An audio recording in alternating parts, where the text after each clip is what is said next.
So I will ask the secretary, do we have a quorum? I think I'll be 13. Need one more. Yes, they're only 13.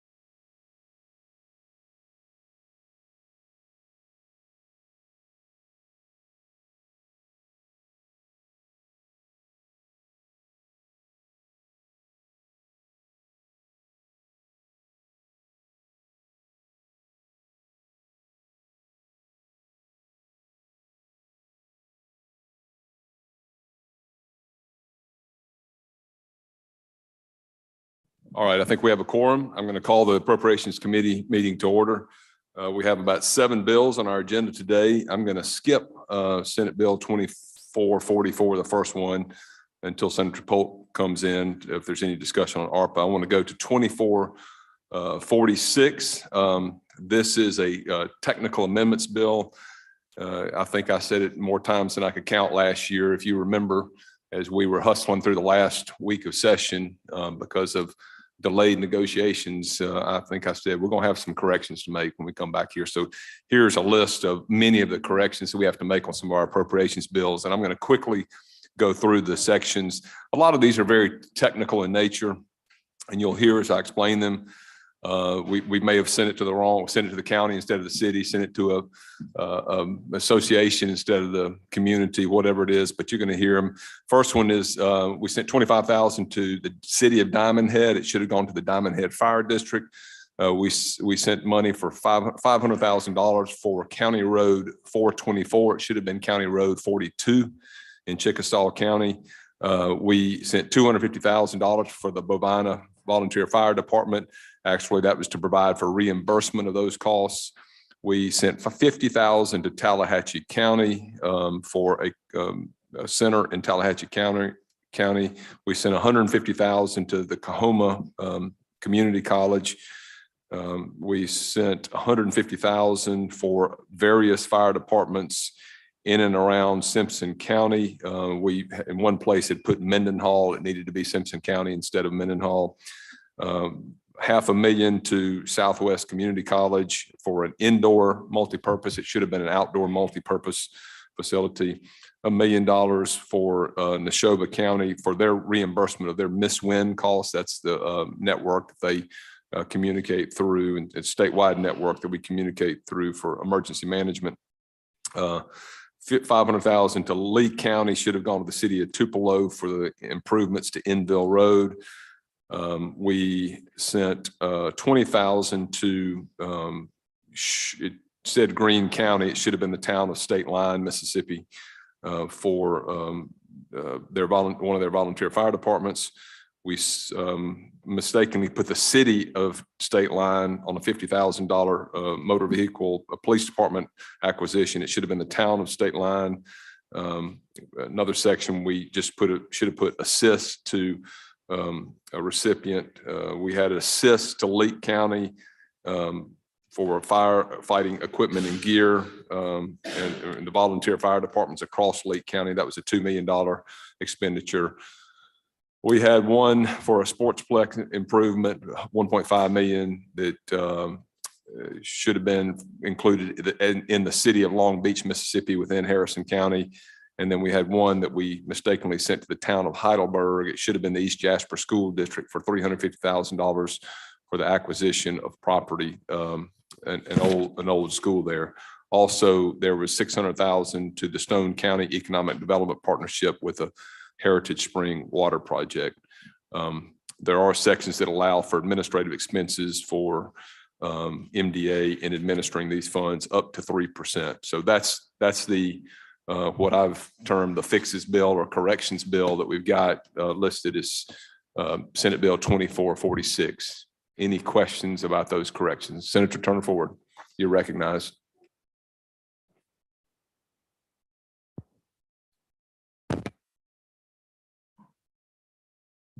Thank you, Mr. Chairman.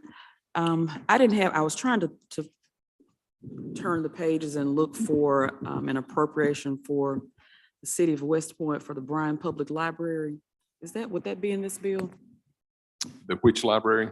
Bryan Public Library, but it would have been Bryan appropriated Public to the Library. Let me check city and of see. West Point.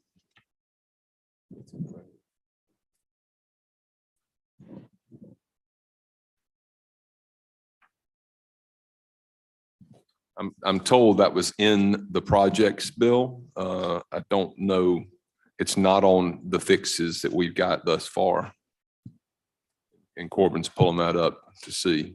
Well, What was the correction that you thought was needed on that one? I think from what I'm remembering, it was appropriated specifically for the roof. And there was an appropriation in some previous years. And we were seeking to modify the language to allow the library to make other improvements. But if you don't mind, I have no problem with getting with you and Corbin after the meeting to Okay. get clarification on what we need to do.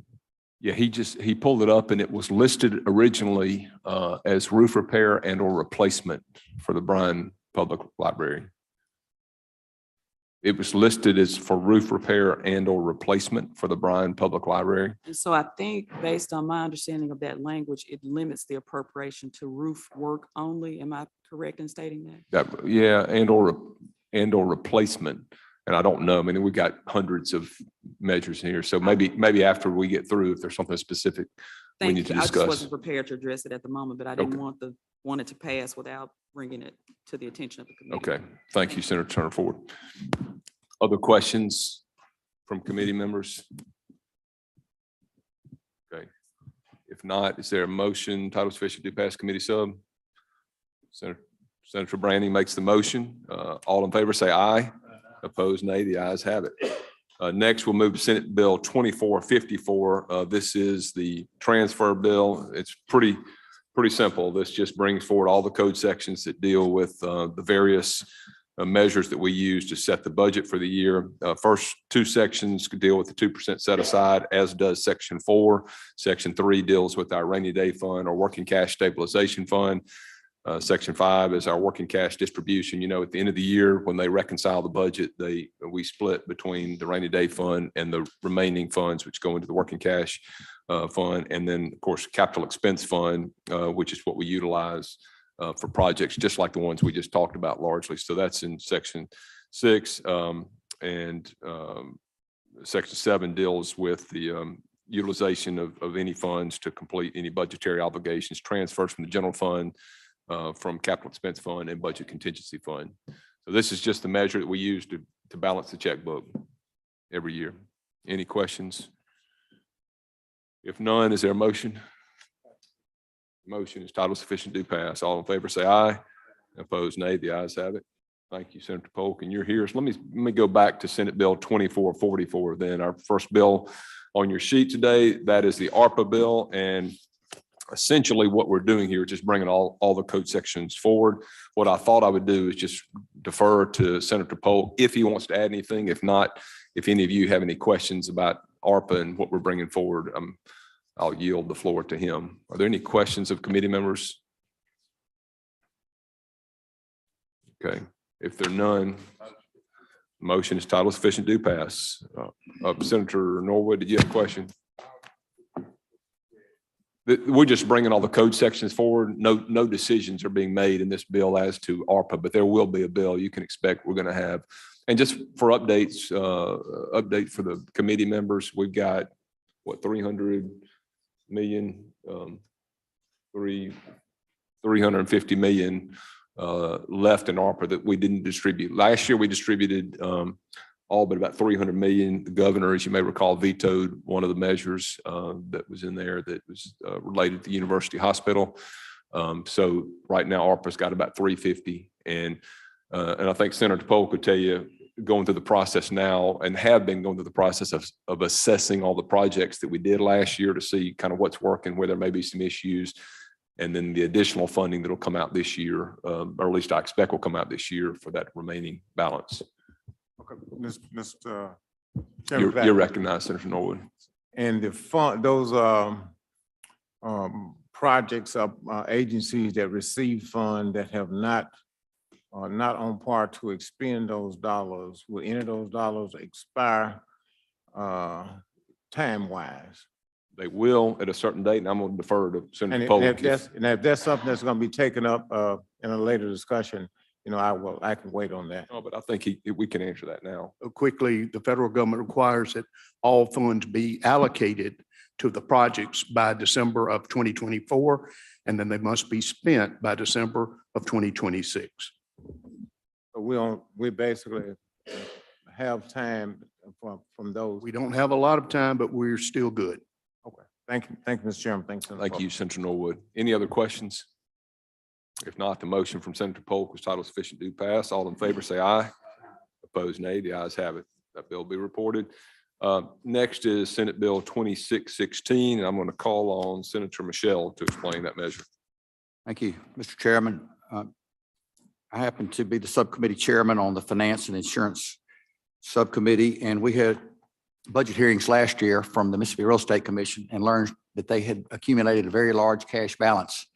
This is a special funds agency where all the funds come from the licensees. So they pay license fees, they pay continuing education costs, the agency charges for fingerprinting, and they had accumulated a large cash balance. And unfortunately, last year, it came during the normal budget hearings, first part of January, and we weren't able to react quick enough. We didn't want to do anything rash. So Chairman Hobson had a great idea that we get together in late November, which we did this year, and the cash balance had grown to even more. That cash balance is subject to being grabbed by the and sent to the general fund. That happened many years ago under a different appropriations chairman. I guess they're fortunate right now we've flush with cash, but if we needed $3 million, we could grab that. So they took note and we gave them some suggestions on ways. And this legislation will reduce the annual broker's license fee for a broker from $150 to $100. And excuse me, that's for every 2 years. So a broker pays $150 for 2 years, and it will reduce that to $100. And it reduces also the salesperson's fee from $120 to $100, which is every 2 years. This will be about with approximately 12,000 licensees. This will be about a $210,000 reduction to their revenues.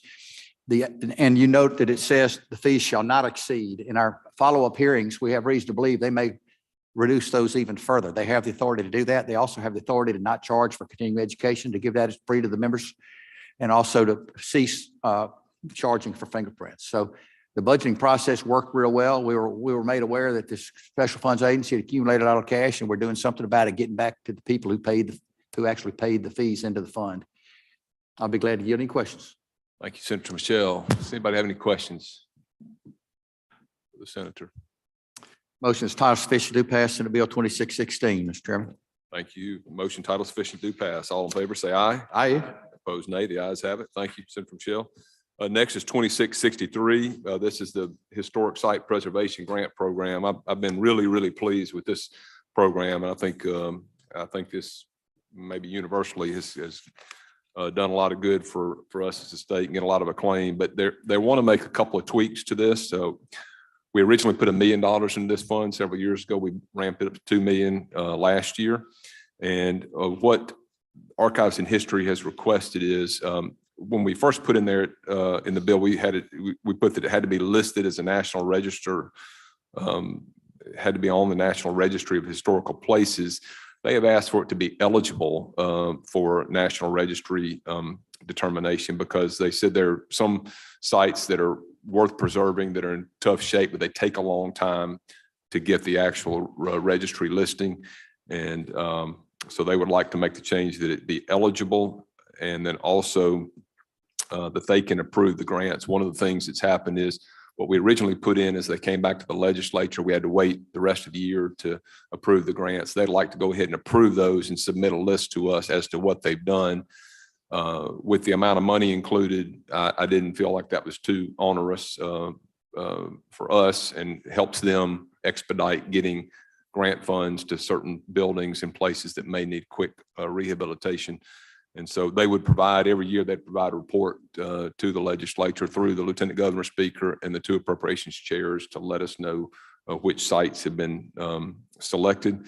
And Trying to think if there was any other change they asked for. Yeah, that's it. And this will be effective from and after passage, so they can move forward with eligible sites and doing the grant work and rehab work. So any questions about that measure? If none, the motion from Senator Butler is title sufficient to pass. All in favor say aye. Opposed, nay. The ayes have it. That'll be reported. Next is 2664, and this is several items. It's kind of another variation of fixes, things that needed to be changed up, more substantive than the projects bill that we talked about earlier. And I'm going to roll through these pretty quickly too.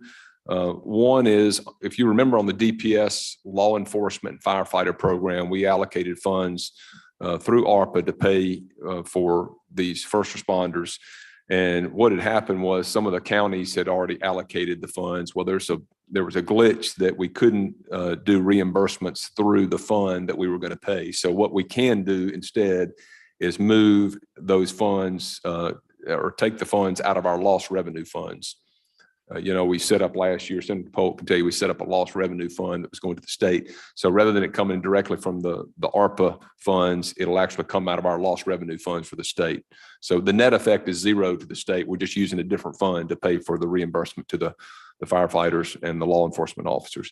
And then additionally, we have to go through the transfer, and this is that's section 1 and 2. Section 3 is transferring that $12 million is what we had in there from the fiscal recovery fund to the fiscal recovery lost revenue fund. We also had a clerical error, and this was we had budgeted $26,000 for administrative support of the autism board. For some reason on the sheet, it had 13,000. So we needed to make that correction.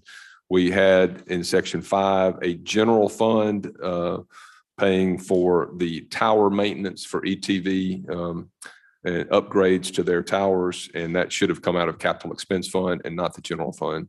So we're making that correction. The funds, if y'all remember last year, we put about $60 million into our state health insurance plan. And that was because the reserves had gone down, number one, and number two, it helps keep from our health insurance premiums going up the entire state. So it's a way to help keep our health insurance cost a little bit lower. But there was again, this is stuff that was federal related, but there was a concern about reimbursing unless we had it in the statute that it was for, as it relates to COVID, it had to be reimbursable to the state health insurance plan back to March 3, 2021. So we've changed the language to say, instead of administering the life and health insurance plan, this would reimburse the plan for eligible expenses incurred on or after March 3, 2021 through the final expenditure date as determined by the U.S. Treasury. So we need to make that correction. The next 3 sections, 7, 8, 9, were DFA clarifications. This was related to the Ports Improvement Fund, the Land, Water, and Timber Resources Fund. Typically we've used those funds. They're bond related, and so we're doing more, hopefully, exclusively capital expense, and we're not having to do bonds for the foreseeable future. But we needed to create a separate special fund that was not related to bond funds. So we created a 2022 Mississippi Ports Improvement Fund and a 2022 Mississippi Land, Water, and Timber Resources Fund. Section 10 deals with the health department being able to retain up to 2% of their funds to pay administrative expenses for the local healthcare provider grant program. This is local healthcare's using, I can't remember all the details, but it was telehealth related and other technology related health improvements for local health departments. And this allows the health department to use up to 2% for the administrative expenses, which we did not include in the original language. Section 11 deals with extending the repealer on the transfer of and setting up the building improvement fund. I know Senator DeBarra can talk about that too. And we put 40 million into that fund last year. And that's been, I think that's another one that's been really, really well received to help schools with various maintenance projects up to $1 million. And that's a loan program too. It's a no interest loan program. Speaking of that, I'm going to skip ahead section 13, which was transfer of 20 million from the general EEF funds just to the EEF revolving loan fund. That was just, again, a technical clerical thing within DFA that needed to be done to make sure we have the $20 million that was going in for those funds. And then finally, going back to section 12, which was, this is one that I had a little, frankly, a little heartburn about whether we should put it in here or not. I'll do whatever the committee thinks. DOT has funds. This is not any additional money, but they wanted to change the language in their bill. They've got some antiquated language in their bill about how they spend their money. And I was kind of chuckling at some of it. I think they've got station wagons in the bill. They have some other stuff too that was a little bit outdated. I could, I told somebody this, look, I could wait and do this in next year's bill, but if it's not a big deal, we could do it this year. What they really want is to have a fifth source of funds, and Senator Branning probably knows this better than I do, but they've got 4 categories of funds in which they spend, or 4 categories in which they spend their money, and they really want to add the aeronautics, rails, and other, which they are spending money out of, but it's not classified in that program. So really, section 12 does 2 different things. It cleans up the old language, and it allows them to create a separate program that's for rail, aeronautics, and other. And I don't, I really, it's kind of 6 of one, half dozen the other. Me, I don't know how they're going to get it going this year, frankly. And I probably ought to talk to Brad White again one more time. If they've got the system set up where they can just transfer it easily, I'm fine with them doing it. But if not, they can wait till July 1 or until we pass this. But it's, they're mid-year right now. And I'm not sure how they would do that internally to set up a program. And Senator Branning, if you know about that, I'm happy to have you comment on it. Thank you, Mr. Chairman. Based on what I know in my conversations over the summer and the fall, I think the change is needed. I like the language in the bill, and I think that they are in a position to streamline their expenditures once we add the 5th category. So I'm supportive of the language here. Okay, and you think it needs to be done effective immediately so they I can put it in do. this year? I think Okay. they're in a position to make good use of it and it'll give them flexibility. So based on what I know, I'm happy to keep talking to you about it as we go on, but I see no problem with it at all. I support it. Right. And look, if anybody else has, of course, you can comment now or ask questions. If you feel like it's some concern, we can certainly strip it out later, or we could even go to the floor and put this one section from, effective July 1. That's kind of worst case scenario. I see no reason not to include the language. It's just a matter of when you want to have it go into effect. So if the committee members don't have any heartburn about that, we can put it in now and certainly continue to debate it as we go along. Any questions about the bill in general? Any other questions or comments? Okay, hearing none. Motion from Senator Polk is title sufficient to pass. All in favor say aye. Opposed, nay. The ayes have it. Finally, we'll come to Senate Bill 2749, and I will call on Senator DeBar to explain that measure. Thank you, Mr. Chairman. 2749, the committee sub, it's a combination of 2 bills we passed out of the Senate last year. The first one being a school board pay raise. It'll increase gives the school board the option of taking their per diem amount up to 36 meetings, or they can take an annual salary. The per diem amount in this substitute will go from $67 up to $112, or they could take their annual salary and based on population of the students. If you have less than 5,000 students, it'll be up to $4,000. If you have between 5,000 and 10,000 students, it'll be between 4,000 and 5,000. And then students with districts with 10,000 or more students, it'd be between $4,000 and $6,000. That is basically up through line 34. The second part of the committee substitute really is on line 148. And what that does is it allows employees who transfer districts within the state of Mississippi, if they have unused leave, they can transfer those 5 days between districts. And so both these, like I said, we passed in the Senate last year and it died in the House, but we could just have one this year. So that's an explanation of the committee substitute. I'll yield for any questions. Any members have questions of Senator DeBar?